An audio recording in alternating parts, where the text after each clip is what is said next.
Good afternoon, everyone. My name is Abby Cullen, and I was an urban neighbor from 2004 to 2007 in South Minneapolis. After Urban Homeworks, I moved to the north side, where I live in community with other former urban neighbors and teach first grade at City View Community School. I'm here to tell you how my experience as an urban neighbor shaped who I am today. 6 years ago, in 2004, I was not yet a teacher, not yet a north side resident, and brand new to living in the heart of the city. I had just graduated from Bethel College in St. Paul with a degree in marketing and a brand new job at Target Corporation. I learned the ropes at Target quickly and settled into a nice gray cubicle with a big to-do list each day. My job was good. I worked with great people, made good money, and enjoyed my work. In September of that year, I moved to the Oakland House, a South Minneapolis Urban Homeworks house with other urban neighbors living upstairs and a family of 4 living in the downstairs apartment. I remember move-in day well. My dad had packed his van full of my boxes and furniture. Our packed car drove up to the house, and before we could open the car door, Mary was there, ready to lend a hand. She grabbed a few boxes and carried them up the back stairwell, laughter trailing behind her. After a few more loads, everything was unloaded thanks to Mary and her kids. You're probably wondering who Mary is. Well, she and her family lived in the downstairs apartment of our house for the first 2 years of my time as an urban neighbor.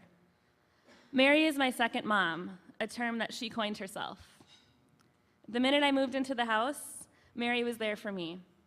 Her generous spirit, eager personality, and tight hugs sealed our friendship right away.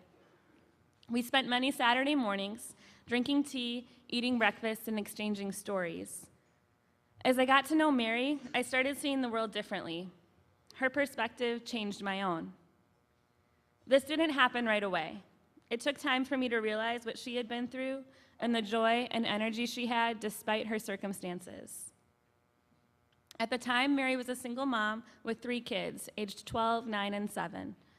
I got to know her kids, and they got to know me. We had lots of fun. Perhaps the most fun they had was making fun of my taste in music. Somehow, bluegrass was an easy target for them. Yeah. Banjos aside, though, my life started meshing with theirs. After work, Mary would greet me at the door and ask me about my day. Sometimes I'd help her kids with homework, and on weekends we loved to bake cookies.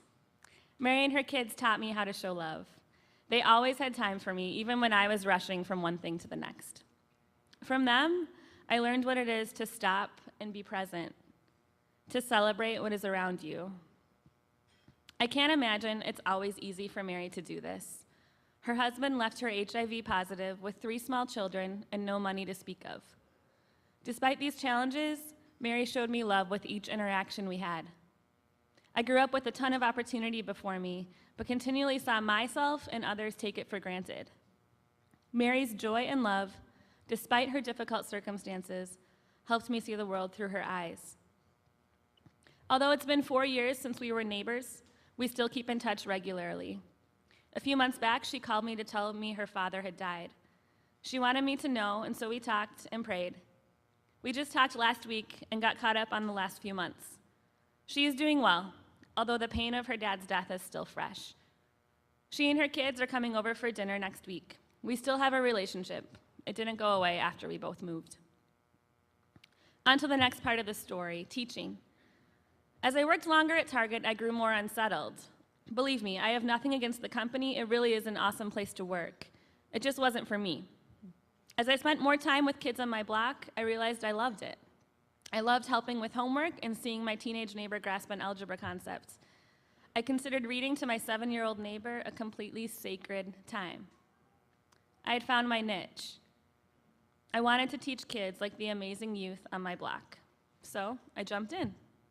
I started grad school, got a job at an elementary school, and said goodbye to the cubicle. Since then, I haven't looked back. An opportunity came to continue community living on the north side with some other former urban neighbors. We live a block up from the Urban Homeworks office and try our best to be involved on our block, know and love our neighbors and one another. I teach first grade at City View Community School in North. This is my 2nd year, and although it's not an easy job, I know it's where I can be present, where I can love kids, and where I can help them succeed. Without Urban Homeworks, I wouldn't be here. I am living in response to the call of God and the need in our community. I am trying, as Mary showed me, to show love the best I can. So as you've heard today, my experience as an urban neighbor changed where I live, what I do, and truly who I am. Thank you.